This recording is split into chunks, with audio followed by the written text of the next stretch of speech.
Good morning, YouTube, BookTube. This is Johnny. I made a video last night. Last night was a Friday night, and it was like a Friday night reads. It is this morning. It is February the 16th. I just wrote in my diary this morning on page 138. For the year 2019, and I was thinking about Valentine's Day. Valentine's Day was, let me see, it was Thursday. Last Thursday was Valentine's Day, the 14th of February, and my wife and I, we usually exchange Valentine's cards. And this is on my desk. I have the card that my wife gave me for Valentine's Day. I love you. And see, she called me Johnny Ray. I mentioned in my previous videos that only rarely, when I was growing up, my family and my cousins, my uncles and aunts, my mother would call me Johnny Ray, and my wife signed that, Johnny Ray, but most people know me as just Johnny, Jonny. There's no H. For many years I just called myself John, Jon. I would sign Jon. But then I came to a place in my life where I accepted my name as Johnny, which is a very common name. My name is easy to remember. I have a hard time as I get older remembering people's names, so I associate them with different things, because if I don't talk to those people on a daily basis or at least once a week, I forget their names. But it's Valentine's Day, and I thought what I would do is, I've mentioned in my past videos, my wife and my wife's life and my life. And to know about my wife grew up here in Holland, Michigan. She grew up in a traditional working class home. Her parents went to the Christian Reformed Church. Carol grew up in the Christian Reformed Church, which is the Dutch Reformed Church. My wife went to the same elementary school her whole life. She went to high school here in Holland, Michigan, and then she went to nursing school. And she had a very traditional life. She had lots of friends. She babysitted. During the summer, she picked blueberries. And when she was in high school, she worked at the Heinz pickle factory. And she went to choir. And she taught Sunday school for children. And she never had boyfriends when she was growing up. When she met me, I was her first boyfriend. When we met in college back in 1978 and 79. We met in Bible college. So my wife had a very traditional Christian life. Now me, I never knew my father. I was born out of wedlock. My wife had an older brother, an older sister, and a younger brother. So there's her brother Dave, who just recently died, her sister Barbara, who lives in New York State, and then there's Carol, then there's her younger brother Calvin. As I just mentioned, this week we went out for dinner with Calvin and his wife Beth, and Carol's sister-in-law Gail, who was the wife of her deceased brother Dave. So I grew up with, I'm the oldest of five. I have a brother who was born out of wedlock. and I have a sister, and then I have a younger brother, and then I have a younger sister. And my mother was married and divorced a couple of times, and she was eventually killed in a car wreck when she was 35 years old when we lived in Los Angeles. So I grew up in a very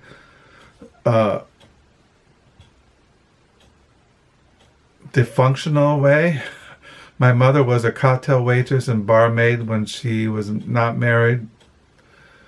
My stepfathers were all Navy men, sailors, because my mother worked in bars and she must have met these guys in bars.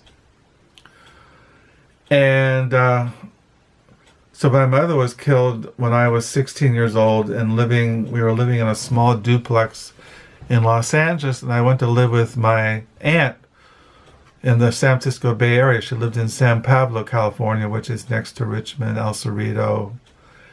And it was a very bad situation, and to make a very long story, I found a foster home when I was in high school, 11th grade. And then I got into I was always kind of shy, kind of a loner. But I always had girlfriends. So in 11th grade and 12th grade, I got into psychedelics, LSD, mescaline. I was always going off in the woods with books or smoking marijuana with still got my old marijuana pipe here. And I would go off into the woods and I would write, that's when I was in high school. I mean, I had girlfriends, I went to school. But after I finished high school, that summer, 1970, I was searching for the meaning of life. And when I was in high school, I was in Young Life, and I was in Baha'i World Faith. And so I became a Christian that summer. I met some Jesus people in Berkeley, and I got involved in the Jesus movement. And I joined a Baptist church, and I went to college, a junior college for a year, and I went to a Christian liberal arts college here in Michigan back in, it must have been like 1973, 74. And then school closed. I told you the story about how come the school closed. Came back to California, and I volunteered at a rescue mission. And then I left the rescue mission, and then about a year later, I decided to go back to college, and I left California and went to Grand Rapids, Michigan, to what is now called Kuiper College. And I met Carol at what was called Reformed Bible College. It's now called Kuiper. So then the first month I was I should back up.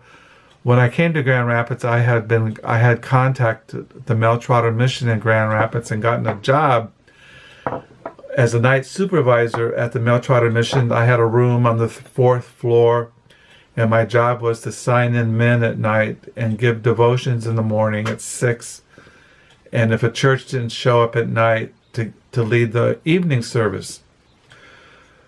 So I did that while I was going to college. I had an old car then, and anyway, to make a long story short, one day it was raining and my car was out of commission, and I was waiting for the rain to stop at college, and this woman came up to me and said, "Do I need a ride?" And it was Carol. And so we started going together. I mean, we became friends, and then she invited me to different things, and we started going out for breakfast, and we started, I suppose, dating. She said we never really dated, my wife, And 6 months later, we got married in May of 1979, and we've been married 40 years. So the point of the whole thing is that my wife lived a very traditional life, working class. She grew up in the church. She was in the choir. She went to catechism. She went to the same elementary school, the same high school. She went to nursing school. Out of nursing school, she worked. Her first job was in New Mexico, and then she decided to go to Reformed Bible College. She was going to become a midwife and go into the mission field. And then she met me, and then her life changed. So my wife and I are totally different. That's the point. My wife still finds her spirituality in church, going to Bible studies, visiting people who are in the church, elderly people, and I left the church about 10 years ago because I just wasn't getting anything out of it. I mean, I just felt that it was just too stressful for me. So, but my wife and I, we're kind of different. Like I mentioned, what my wife and I do, we go grocery shopping, we go out for breakfast, but we don't really socialize with people. My wife is very friendly. She has all kinds of friends, and she'll probably get more involved in church when she totally retires.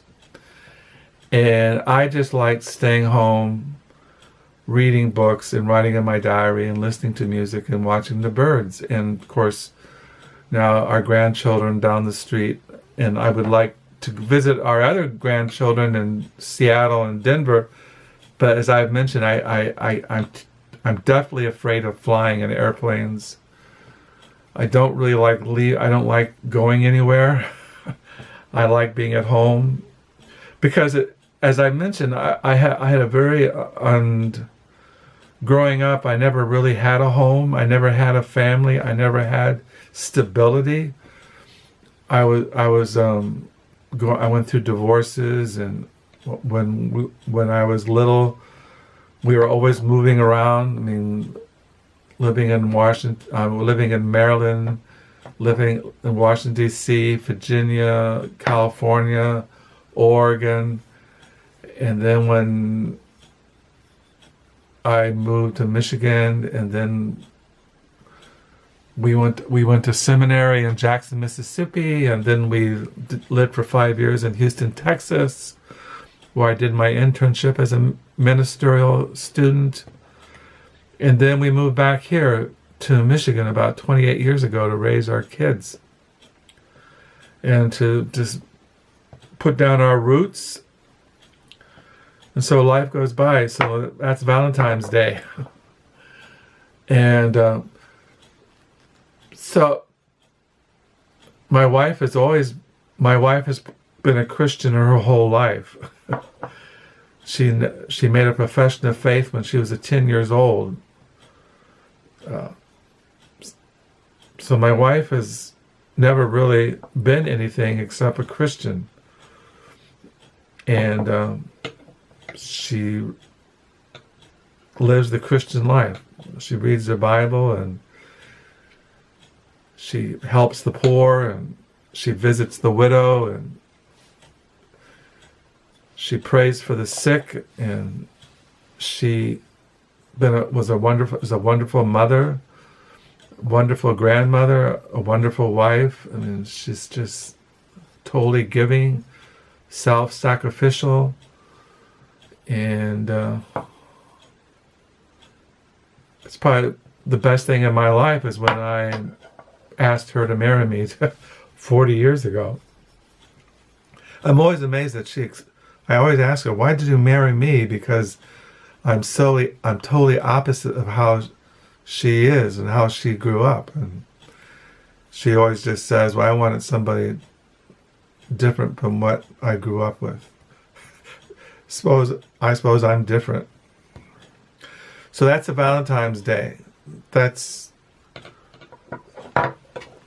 like I keep here on the desk. Here's a picture of when Carol and I got married right here. See this?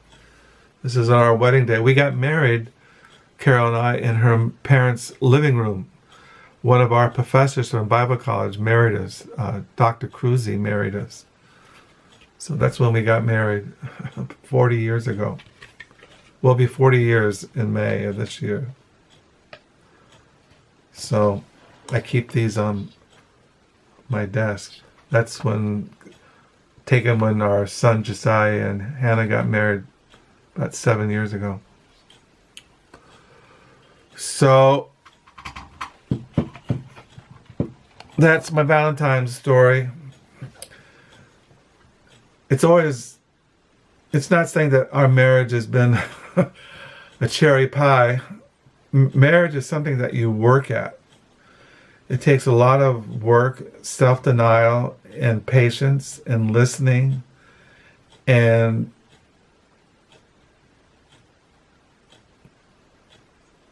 also Christian. It's like when you get married, you make these vows. You promise. It's like you enter into this covenant relationship with another person, and you vow and you make these promises, and you stay faithful to those promises to death do us part. And that's what it is. It's a covenant relationship, and you don't break it. The only thing that breaks the marriage covenant is adultery. That's the only grounds for divorce. When I married Carol, I told her I don't believe in divorce. I don't believe in remarriage. And to me, marriage is until you die. And because I didn't want our children, or I don't believe in divorce. Now, I know that there are people who are Christians who have been divorced. But I'm saying for me personally, I don't believe in divorce. I don't think there's any grounds for divorce. I even think that if another partner commits adultery, you should forgive and keep the marriage relationship and just pray for healing and forgiveness. So that's my Valentine's Day. I don't know, I'm sure there are people out there on BookTube and YouTube who are not married and they're single, which is fine. I mean, God blesses singleness. You don't have to be married to live the Christian life. You can live a fulfilled, satisfying life being single. There's nothing wrong with that. God blesses that, same as marriage and having a family. So, and even you can be married and not have kids, which is fine too. Not everyone is called to have kids. When Carol married me, she said she wanted to have children, and so we had children. My wife wanted to be a mother. She wanted to have babies, and she wanted to have grandkids and grandchildren, things like that. So that's my Valentine's story, and I'll sign off. It's 8:08 here on a Saturday morning here in Southwest Michigan. My wife will soon call to tell me to pick her up. My wife has always been a professional nurse. She's been basically the main breadwinner all the years we've been married. She makes a good living being a nurse. She's on semi-retirement now. So we've never starved. It's one thing about being a nurse. You're always going to have a job. Go into nursing. Go into the medical field if you want a steady job, because that's where the work is in the healthcare industry. So I'll sign off. Until next time, bye.